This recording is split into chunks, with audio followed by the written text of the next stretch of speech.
প্রযোজকের খাতায় নাম লেখালেন শবনম ইয়াসমিন বুবলি। শাকিব খানের হাত ধরে চলচ্চিত্রে এসে চলচ্চিত্রে অর্জন, সমালোচনা, নিন্দা সবকিছুই কুড়িয়েছেন এই অভিনয় শিল্পী শবনম ইয়াসমিন বুবলি, যাকে শাকিব খান সিনেমাতে নিয়ে এসেছিলেন ছোট বড় থেকে, অর্থাৎ তিনি নিউজ প্রেজেন্টার থেকে চলচ্চিত্র নায়িকা হিসেবে শাকিব খানের সাথে জুটি বেঁধে বাংলা সিনেমাতে আবির্ভাব হয়। তারপরে একে একে জুটি বেঁধে তারা একসাথে 12টা সিনেমা করেন। তারপর তাদের মধ্যে সম্পর্ক, সেই সম্পর্ক থেকে ব্যক্তিগত আলোচনা অনেক কিছু হয়ে গেলেও শবনম ইয়াসমিন বুবলি কিন্তু টিকে ছিলেন, এবং তিনি টিকে ছিলেন বলে আজকে তিনি একজন প্রযোজক হিসাবে আমাদের মধ্যে শবনম ইয়াসমিন বুবলি আসতে পেরেছেন।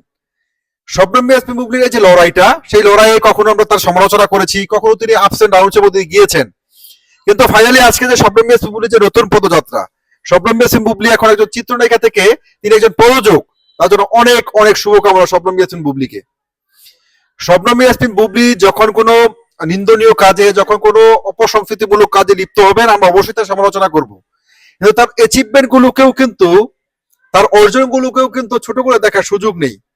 শবনম ইয়াসমিন বুবলিকে আমি অবশ্যই অনেক বেশি অভিনন্দন জানাচ্ছি তার এই নতুন পদযাত্রা, অর্থাৎ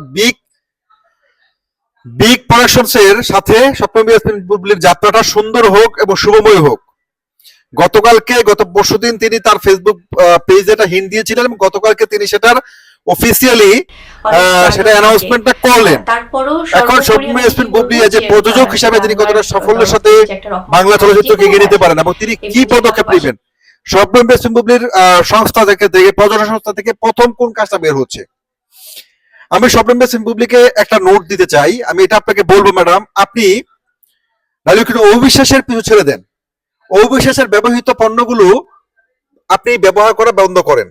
কখনো অবিশ্বাসের স্বামী, কখনো অবিশ্বাসের সিনেমা, কখনো অবিশ্বাসের ব্র্যান্ড প্রমোটার, কখনো অবিশ্বাসের কোরিওগ্রাফার, কখনো অবিশ্বাসের ফ্যাশন ডিজাইনারকে আপনি হায়ার না করে, তাদেরকে ছিনিয়ে না নিয়ে আপনি বাংলা চলচ্চিত্রে আপনার শবনম ইয়াসমিন বুবলিময় একটা গল্প লিখেন, যেই গল্পে আপনার অতীতের অধ্যায়গুলো, অতীতের ভুল, মানুষ ভুল থেকে শিখে, মানুষ ভুলকে নিয়ে সামনে এগিয়ে যায় না ম্যাডাম, আপনি অতীতের ভুলগুলোকে শিখে নতুন একটা শুরু করেন।